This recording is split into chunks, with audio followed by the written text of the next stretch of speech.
Hola mi gente, welcome back to Banking on Cultura. I am your host, Victoria Jenn Rodriguez, and I'm so excited for you to be here because the next few episodes are going to take you on a behind-the-scenes journey of what went down at the Secure the Big Bag and Love Unapologetically Summit.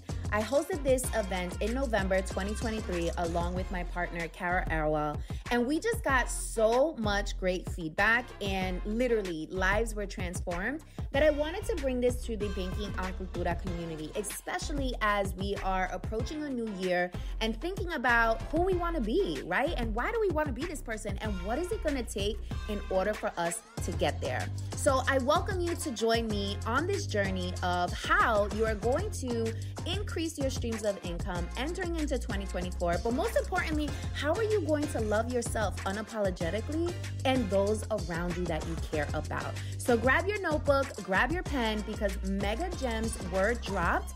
And I hope you use this information and really think critically about, how am I going to set myself up for success as we enter this new year? And I brought in the best of the best experts to break this down. So there's going to be tangible strategies that you can actually implement immediately. And make sure when you tune in that you subscribe and leave us a review. I want to know what you think, y'all. I want to make sure that we are constantly providing you value. All right, y'all. So enjoy. All right, y'all. So this next panel is a part 2 to an event that I hosted last year, which Cara was a part of, called Gender Wars. And I was inspired to host that because, y'all, it's hard out here being single. It's hard out here being a woman on the grind and trying to find a fella that isn't intimidated by me and where we're able to connect. And I think a lot of that has to do with the shift that we're all experiencing in terms of how women are moving and grooving, how we collecting these coins, securing the big bag, and just this new wave of self-realization and confidence that just didn't exist before, because quite frankly, there weren't opportunities before for us to do so. And at the same time, we have fellas who are also going through their own transformation. They're trying to adjust to this new wave and this new era, because for many of us, we were raised a particular way, right? Woman does this, man does that, man doesn't discuss feelings, woman does all the feeling stuff, right? So all of us are preconditioned to operate a specific way, and now we have this new wave and this new era of empowerment, this new era of rediscovery, and so we're both genders are trying to figure it out.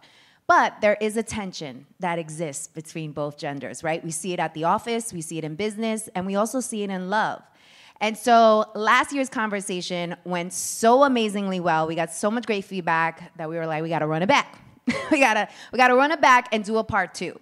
So this conversation is going to be the rise of alpha women through the eyes of modern men, right? So we have a full panel of modern men here in the building, and they're going to keep it real, keep it authentic, keep it super raw. This is a safe space, right? We're gonna get into the nitty-gritty. It's probably going to get spicy, all right? Which we love, because that type of transparency is where the transformation happens, right? All right, so let's get this party started, yes? All right. All right, go ahead, Cara. Start with the question of the day. It's come up a couple of times. We're going right out to the group, so whoever wants to go first and answer this one. Are men really intimidated by successful women? I think it's a turn on. Ooh, okay. Explain. Straight up. Dren. Because it is. Like, usually men run things. So, like, whenever you see a female that's a boss, like, to me, that's mad attractive. Like, I'm like, all right, I call it girl gang. I'm like, yo, she's running shit. I could curse here, right? Yeah. All right, cool. Safe space. So, yeah, to me, that's attractive because I like to be with a woman that I know that's a boss, that's in control. Oh, yeah. Should we do quick intros first before we throw you guys Let's finish into this the fire? thought, and then we'll have them introduce themselves. We're just so excited to get into it. We're just really like chomping at the bit. We're waiting to hear from the others on the panel. Oh, yeah, I guess for me, I love confidence. So, female bosses for me is not just a thing, it's a way of life. So I think I'm super confident, probably overconfident enough to compensate for the women that are in my life, but I love that pushback and I love that kind of stepping into your womanhood and being about what you say you're about. You gonna keep it real? When I speak, it'll be reiterating what the guy said. I think every time I hear that, My first thought is, where are you finding the men that are intimidated by you? The internet. Yeah, exactly. Because honestly, and we talked about this when we had our prior to being on stage before. Honestly, to Dren's point, it's like every time I see my lady in a authoritative position, I think of different positions I could put her in because it is. Oh, really? It's like a. Oh, you got it. I like that. So for me, it's not intimidating at all. And I remember one of the conversations I had with my lady the first time I met her. I told her, hey, and this is something I thought about while the prior panel was happening. You kind of mentioned being authentic. And I said, there's no guarantee that we'll be together forever. But the last thing I want to happen is if we were to ever separate, that you feel that you stop doing or stop pursuing whatever your goals are because of me. So my job is to create a space for you to feel like you can spread your wings as much as possible. And I think a lot of the times, maybe in situations, if you're not that honest, women sometimes feel like they have to take a back seat. Well, for me, it's like, no, let me create a space because I don't want you to blame me for you not being your best self. And then when I see you, when you tell me these are the things you want to accomplish and I help you get to that point, it turns me on because like, man, right? So, and I think if men do that, which from what it sounds from the panel, we do that. So it goes back to my original question. Where are you finding the men that are intimidated by you? Simmer down. I think this is a great opportunity for intros. Yes, let's do it. Troy, would you like to go first?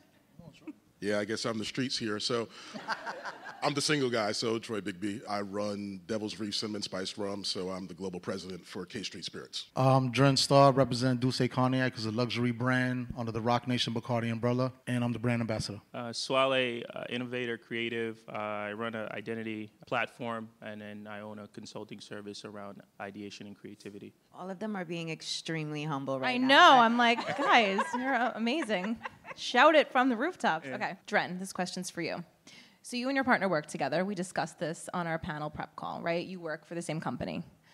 How do you help your partner transition from boss mode into relationship mode, right? Because you guys travel together, you do events together, you're always with each other. I know that you're attracted to the fact that she's in control, but like I'm sure that you want her to be more in her feminine, if you will, at home, right? So what does that transition look like for you guys? I mean, it's cool in the beginning. There was little hiccups like every relationship because we actually both came from.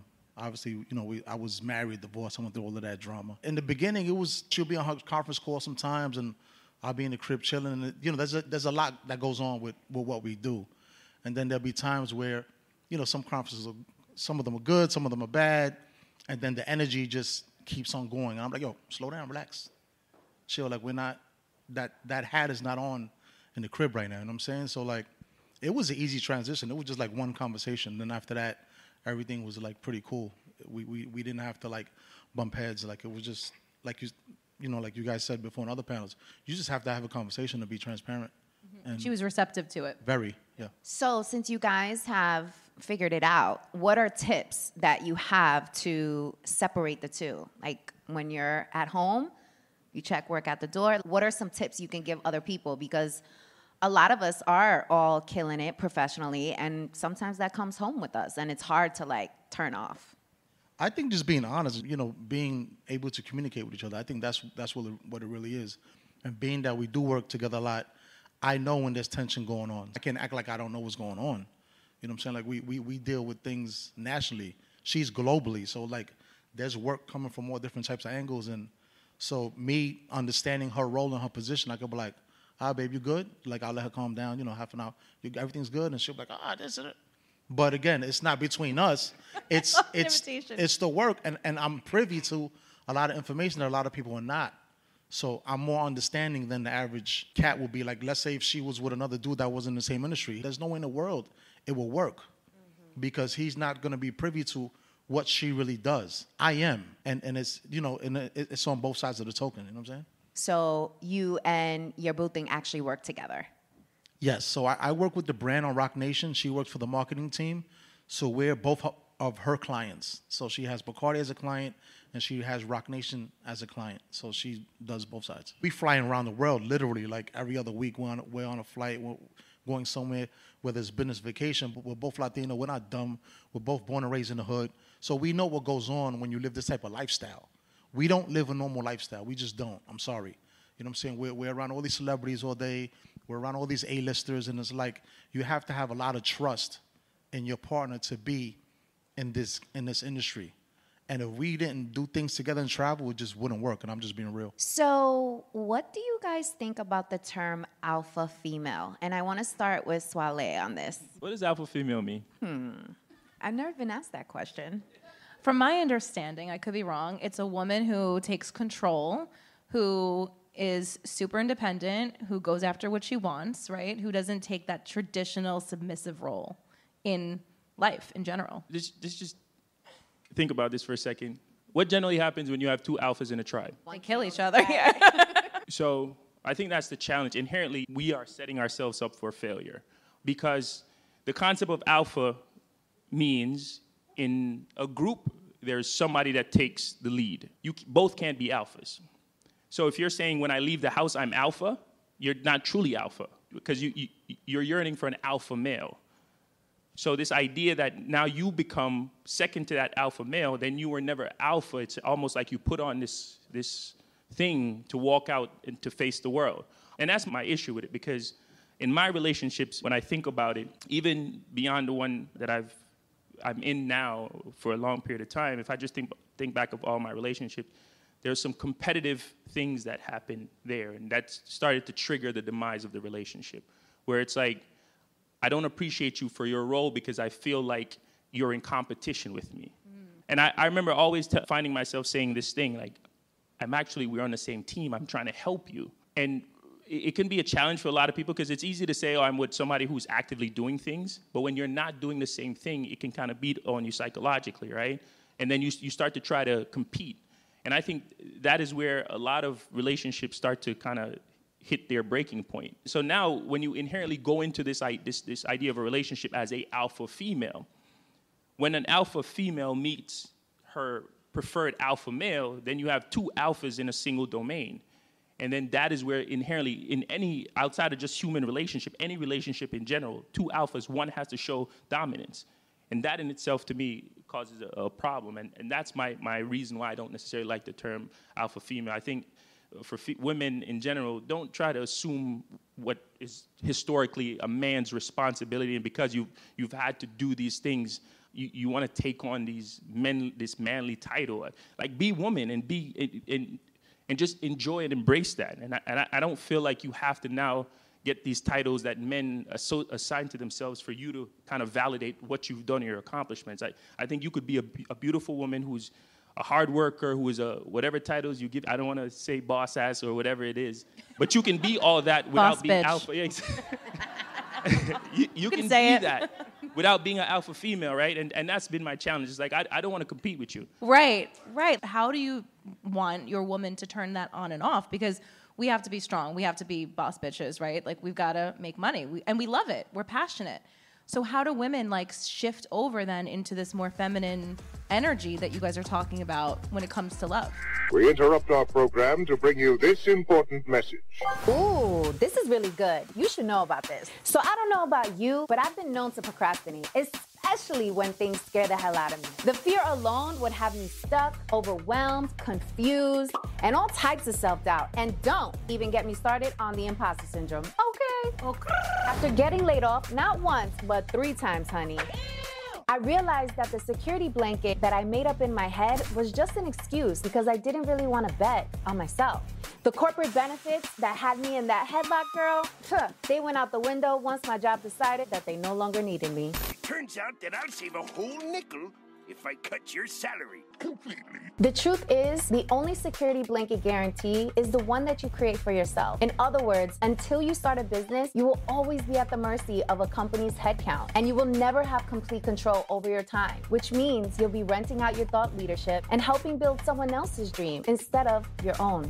If you've been waiting for a sign, this is it. Don't you think it's time you stop playing small and tap all the way into your power, sis? Check out www.victoriajen.com/training to learn my 3-step process, the exact 3 steps that I took to make the transition from corporate to entrepreneurship. And this is helpful even if you don't know what type of business to start and have only one source of income. And this is absolutely free. It is my gift to you. I want you to win. It's winning season. In fact, what's that? It smells like winning season. Okay, so tap in and I'll see you inside the training. Let's go. You don't have to answer. Let's ask Troy. So, yeah, I guess one point that I'll make that, might have slipped the room is Swalé said that men assign themselves, right? The idea that a male decided that this is what determines an alpha person is completely subjective, right? There's no, it's a term, right? So, people that know me know I'm really big on words, I'm really big on writing, et cetera. It's something that, just don't assume there's a particular language or way that this has to mean this is this thing, right? Whatever you want to call it, boss ass B, whatever that is, right? If that's who you're going to be, then, work towards being whatever the almost perfect or perfect version of that is for you, but it doesn't mean that you're directly in competition with someone who is male or female, right? Every time I hear competition, Dren and I are in the same space in alcohol, and I'm like, you know how much money alcohol makes globally, right? Like, we don't have to compete. It's very much a kind of a black and brown thing to create competition in a space that you share, because in other relationships, you don't hear Jeff Bezos' wife or Jeff Bezos talking about, I'm the alpha male of the house. It's just not a topic of conversation.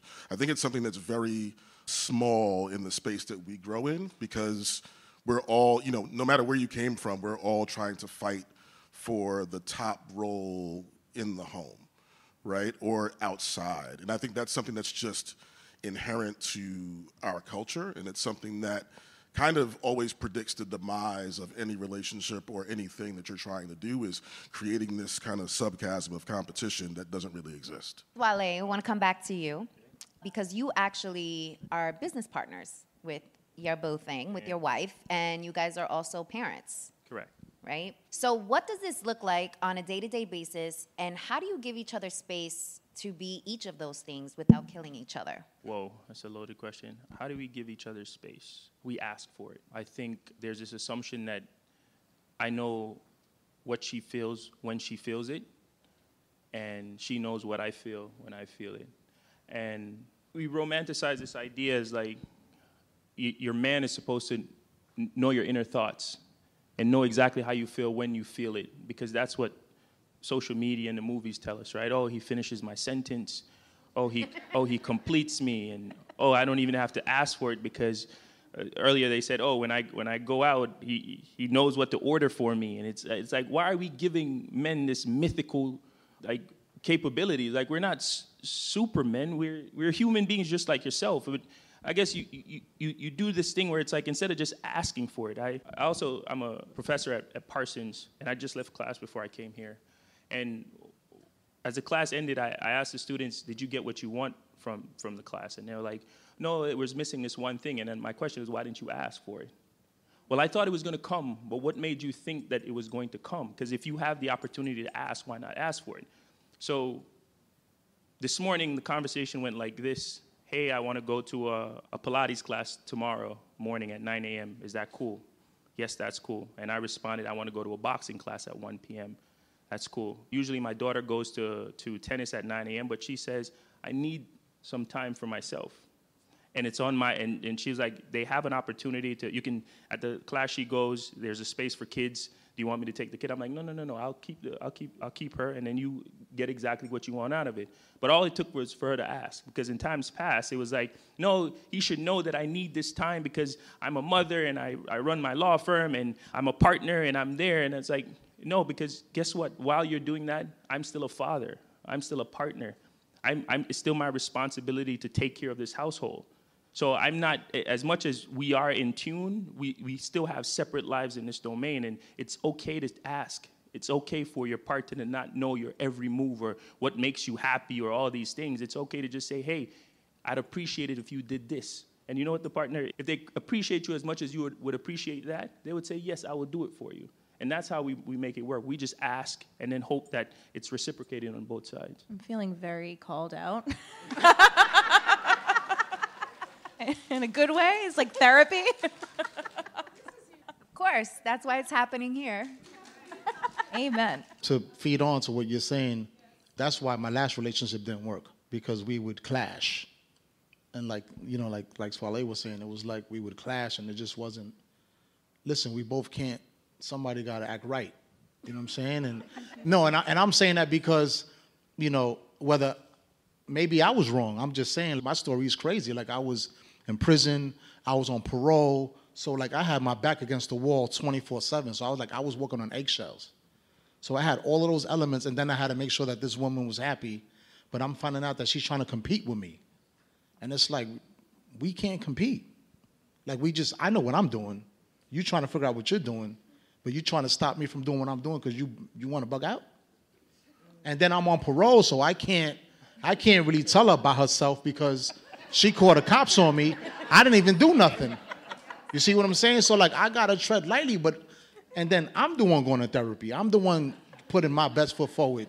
And the therapist is telling her like, yo, she don't want to hear it. So I'm like, all right, I know it's not me, but we just had to get another person in here to make sure that, you know what I'm saying? That I'm on the right type of time.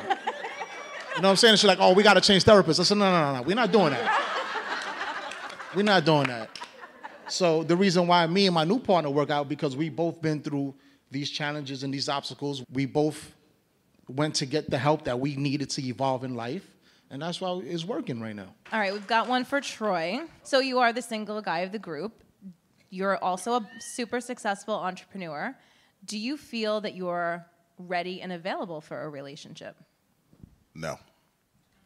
Wow, I love that's the different. honesty. Because the last one, he said yes. The last one, he said yes. So what I'll say is this. I have always wanted to be an entrepreneur and a creative, and I just kind of got the space to be able to do it on my own terms. And so when you're in that space of, and Dren and Swalé, kind of know this as well, when you're in that space of like hyper-focus, it's very difficult to parse your time out for personal endeavors, right? Just full transparency, right? It's selfish, right? So, I mean, I've tried to do the dating thing in the past and been like, let me just take stock of like where I'm putting my time. And if I would much rather prefer to be on that business call or be taking a flight to go handle business than trying to figure out what you want to eat for dinner. You know what I mean? Like, I'll say that to say, I think that I'm able to do a very good job of giving a person 100% of what they want, but that doesn't mean you're getting 100% of me, right? So I think that's the difference. I mean, listen, I've been out on dates and I do that thing. Maybe I'm in the streets. I don't know. You in the streets. I will affectionately plead the fifth. But I'm a detail-oriented person. So I'm the kind of guy that's like, oh, you like this food, or you're allergic to this, or you're this. And so for you, I think what happens, at least for me, is if I do go out, you're like, oh, he gets me, right? But I'm up all night working, so it's just very easy for me to go parcel up 2 hours for dinner and go home and get back to it. And I think when it starts to step in the direction of like, oh my God, I really like him, it's really going this way, and I'm just kind of like, you don't know what my lifestyle is really like when we're not at dinner, and then you get a glimpse of that lifestyle, and you're like, oh wow, this is not what I signed up for. So I like to just be very upfront and say, hey, look, you can get these things, and it's probably 100% for you, but it just isn't going to be what fulfills me. Well, you know what I love about that? First of all, thank you for your honesty. And I give men so much credit when they're honest, and women. Like, there was a time I wasn't ready for it, and I would tell people that. Something else that's really interesting that I've researched, and this is just science, this is not an opinion, men's brains are wired differently than women's brains, right? So men are wired to think very linearly. So what you're saying makes a lot of sense. You're like, this is my focus. Women's brains are wired like spider webs, basically. So, like we can do many things at one time. And I think that's why a lot of women who are in positions where they're running businesses also really crave a relationship. Like, it's rare that you hear women say, no, I'm just focused on my business right now. And if we do, not speaking for everybody, it's because we have a guard up or a wall up. And it's like, I don't want to get hurt anymore. Yeah. Yeah, so I think, Swalé and I talk like every week. And so our thing is we are hyper analytical. So, you can ask me a question. I do not have an emotional response to it, right? So I think, I've learned to take my business hat off when I'm in the presence of friends or on dates, because it will go from, hey, what do you want to have for dinner to, so what do you think about this business concept? And I guess the caveat there too is I'm in business with my older brother.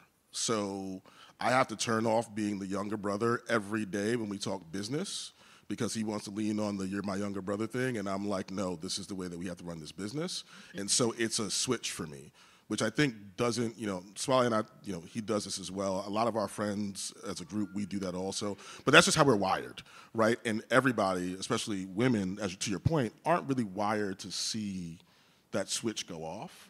And I've had to learn to be like, hey, so listen, we're talking about business, right? So if we're talking about business, just understand that I am not going to be emotional or have an emotional reaction to whatever it is you're asking me or trying to have a conversation about. But don't be thrown off because I'm just putting on my business hat to give you the data that you need in this particular time, and I'll take it back off when that question's done, right? I'm so ready for this next question. Get ready. Buckle up. All right. And this is for the group. Hold on to it. All right. So we hear a lot of men talking about wanting a submissive woman. Is that true? If so, what does that mean and what does it look like? We interrupt our program to bring you this important message. Ooh, this is really good. You should know about this. So I don't know about you, but I've been known to procrastinate, especially when things scare the hell out of me. The fear alone would have me stuck, overwhelmed, confused, and all types of self-doubt. And don't even get me started on the imposter syndrome. Okay. After getting laid off, not once, but 3 times, honey, I realized that the security blanket that I made up in my head was just an excuse because I didn't really want to bet on myself. The corporate benefits that had me in that headlock, girl, they went out the window once my job decided that they no longer needed me. Turns out that I'll save a whole nickel if I cut your salary completely. The truth is, the only security blanket guarantee is the one that you create for yourself. In other words, until you start a business, you will always be at the mercy of a company's headcount, and you will never have complete control over your time, which means you'll be renting out your thought leadership and helping build someone else's dream instead of your own.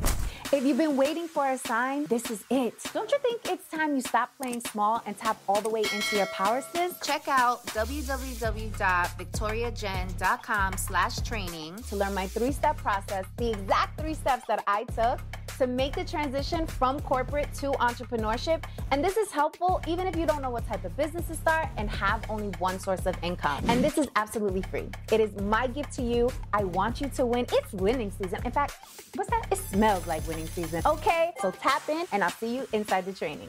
Let's go. Because we don't know what the hell it means. We just get triggered like crazy when we hear that term. Trigger. I actually want to hear from a man. What does that mean? What does it mean? What does it mean to you? Submissive woman. Do I want a submissive woman? Listen, that's not, to me, that's not even an issue. I never even thought about that. So I don't know where you got that question from. Any dating book. Dren, stop it right now. No. Stop it right now. Book, any YouTube Stop with the video. nonsense. Listen. Troy and I, we talked. They don't want to get in trouble. I know, that's what it is. I've never been in a conversation with any of my homeboys or dudes, and they say, "Yo, I found this girl," and then one of them respond but is she submissive though? It never happens. If you read any dating book or listen to any male dating coach, they all talk about this. They're like, "What happened to all the submissive women?" And we're like, "What the fuck? I gotta pay my rent." I can't be rubbing your feet every day. I mean, when I want to. So let me say this. I don't like to be disrespected. I don't take disrespect in any form, inside or outside of my house. If I'm asking you to be respectful, and I think we have to talk about the word submissive. Before we put it in this relationship contest, it was pets that we talk about, like dogs being submissive. And I could imagine how there's a negative connotation associated with it. And maybe it's the word that I'm against the word. Mm-hmm. The challenge I have, women tend to want leadership, men who take on the lead, but they fight against the idea of it. Because if somebody is leading, going back to the whole alpha thing, if somebody is leading, that means somebody has to follow, right? And I think for a lot of, I was just about to speak for women. Don't get jumped, bro. Yeah, that's what I caught myself. Everyone's getting arrested after this panel. It's safe space. It's easy to say I want my man to be able to do these things for me and decide when we go out to eat to pick my meals for me, and until it becomes he's a narcissist. oh, like he doesn't even give me an opportunity to think, and I don't even feel like I have a voice in this relationship. So it's like there's this thin line between this ideal man, and when he shows up, you assign these other things to him. He's gaslighting, and it's like, where is these, like, and it becomes a thing. So now men are scared to be men. Women were saying, I want a man to take control, but if he does, then it's like, did he take too much control? And is he now teetering on me too? Like, what is I actually want to touch on that, honestly. I made like a mental note, if you don't mind, because this is an issue my male friends have told me about. They're like, because of Me Too, it's shifted things, right? And it's an important movement, but I think a lot of men who feel nervous to hit on women, right? Like, let's say, especially in a business situation, right? You're working with somebody. So like, Dren, I don't know how you met your partner, but I think a lot of guys are, and I've heard this from their mouths, they're like, well, I don't want to like hit on her or ask her on a date because she might go to HR, right? Or she might get offended by this, or she might like post about me and like ruin my brand or my reputation. So I actually understand that could be a concern. I just want to hear from you guys what you think. Well, me, I met my partner before we were, working together on the same team. To also touch on something like the whole social media thing, like I don't post her like that. You know what I'm saying? Because people like to ruin good things. Mm-hmm. And then, a lot of the times that we work together, if you don't know we're together, you don't know. Yeah. Like we don't do PDA, we don't, all the higher ups know. But the way we carry ourselves, they're like, that's dope. Mm-hmm. Like, because that's frowned upon too. You know what I'm saying? People work, in the same workplace. So like, we don't do any of that. But it's really dope because the longevity in it and just the way the experience is different. Like, I never experienced something so dope and natural and platonic like that. You know what I'm saying? My last relationship, she wanted to be all over my page, all over my social media. And it's funny because when me and her got together now, she, by mistake, double-clicked on the one picture I forgot to delete for my social media, and that's what sparked the whole conversation. And I'm like, oh, thank you, I forgot to delete this one. And then before you know it, we wound up together. Oh, that's how it happened. Interesting. That'll be something we would do, right? Like a picture of you and your ex. I mean, like, yeah, I peeked that. 167 she was on the weeks phone with ago. one of her homegirls, and double tapped it by mistake, and I'm like, oh, good looking. That wasn't by mistake. Yeah. Not a mistake. Petty. I want to hear Troy's response to this, if you have one.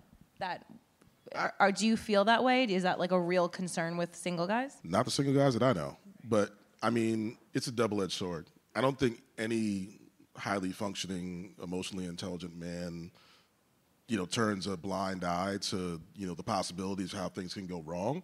I try not to, I guess, over-rotate on any one given thing, probably except work, but it's a slippery slope. You know what I mean? Like, I don't know.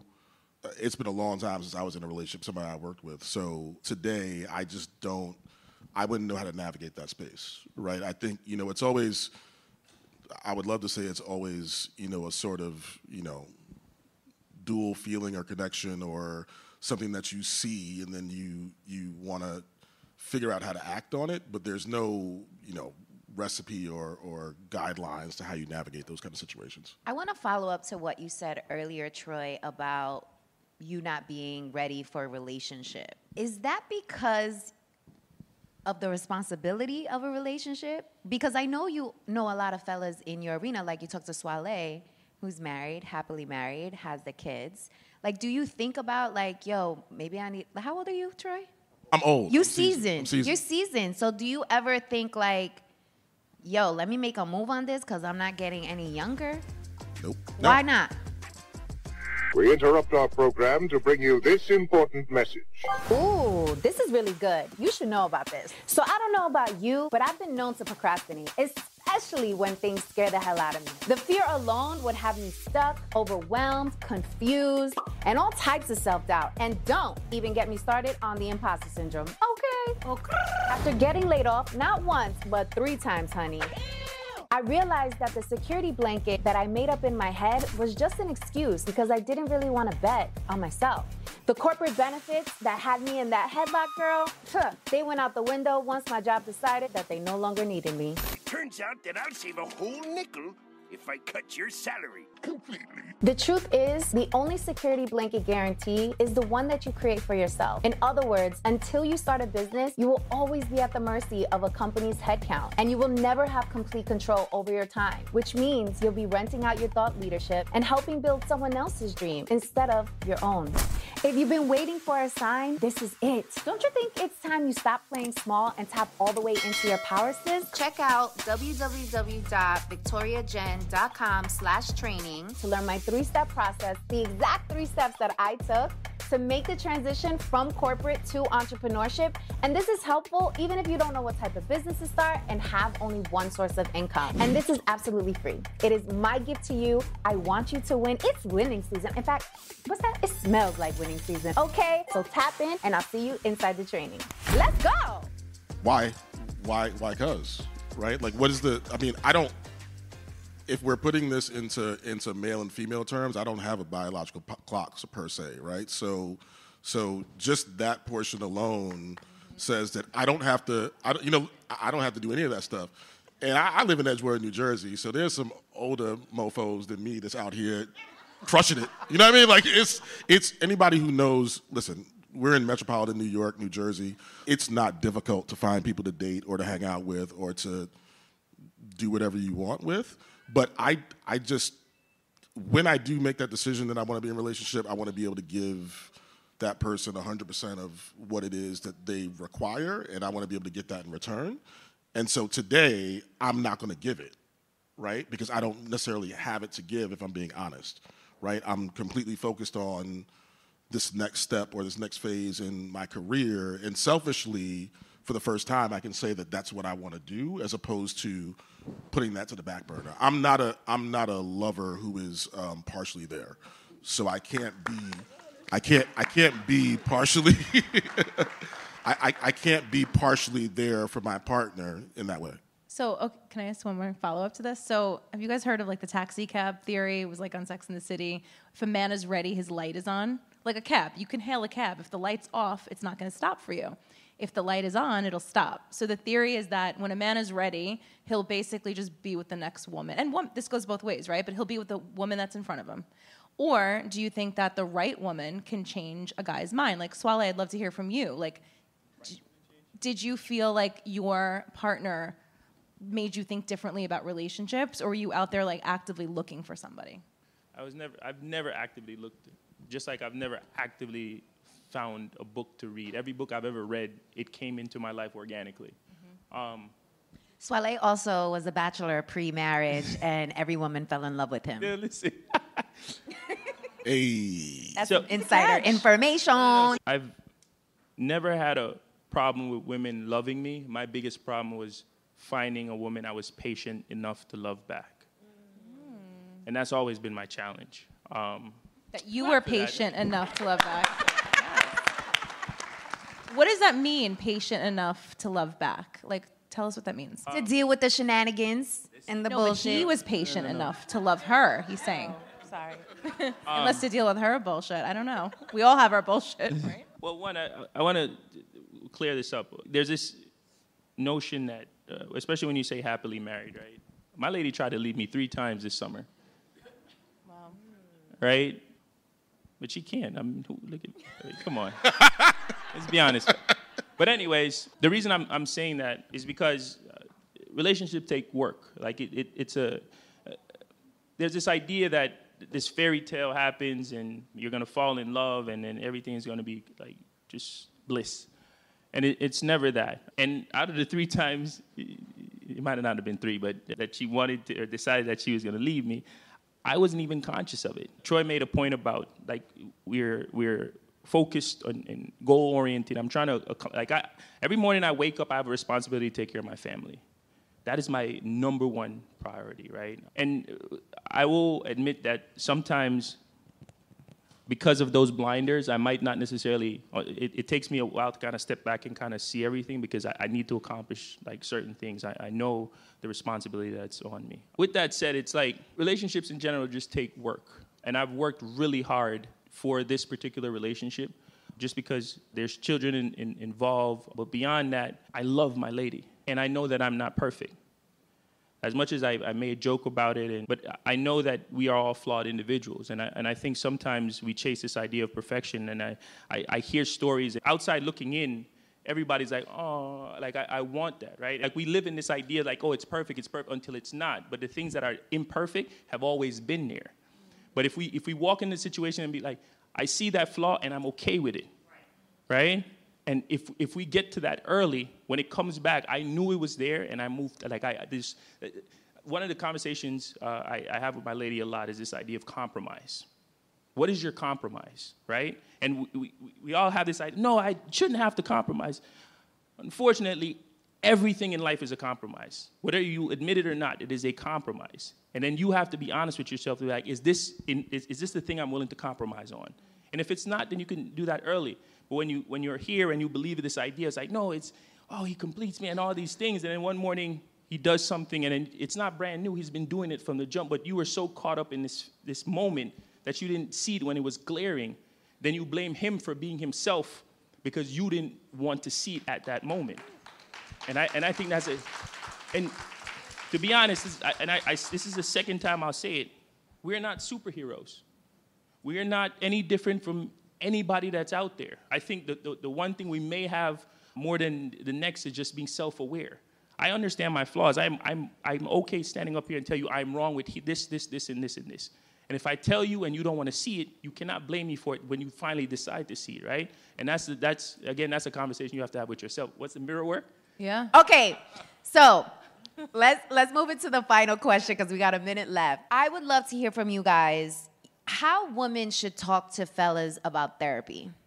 Let's say they're in a relationship, they're dating someone, or maybe it's a family member, somebody they care about, and they believe that therapy is a valid solution to help them get through whatever they're going through. How can they speak to folks about that, especially when, at least for me, especially with men of color, there's an automatic armor that is put up whenever therapy is brought up. So what are some tangible tips you can give to have those type of difficult conversations with people that you're pursuing or in a relationship with? So I've been doing therapy for like 3 years. Almost every man or friend that I have has done therapy. You heard Dren say it, Swalé. All of our guy friends who I think, again, are highly aware feel that there's something that's there. It is not an easy discussion. I mean, I've tried to ask even my mother to get therapy, but it's a double-edged sword, right? I think, to Swalé's point, you really have to be self-aware and want to know, what you need to work on or what your flaws are or what you're trying to accomplish to accept therapy. But most people live in a fantasy world where they think, I'm okay with the flaws, right? I think, one of my tenets is never really being comfortable. So I need to exist in a space of constant uncomfortability, right? Like I have to have a challenge. I have to be working on something. I never want to become stagnant, right? But most people are comfortable being stagnant. And so I think when it comes to therapy, you're never going to get someone to go and do what they don't want to do, right? I used to use the analogy a long time ago. I'm like, you meet a guy, they watch football on Sundays, you get with them, they're still watching football on Sundays, you get married and you want to go to the supermarket when they're watching football, right? You got into this knowing that he watched football on Sunday. Why do you think that he wants to go to the supermarket all of a sudden when football's on Sunday, right? But and I say that because I want to put it in simple terms. I think a lot of times we as people talk over, right? But that's something that everybody can kind of resonate with if you've been with somebody, right? They have a habit. You don't necessarily like the habit. You want them to not do the habit. And so if you can't get them to not do it on their own, you impose something to get them out of that habit by your necessity, per se, or need.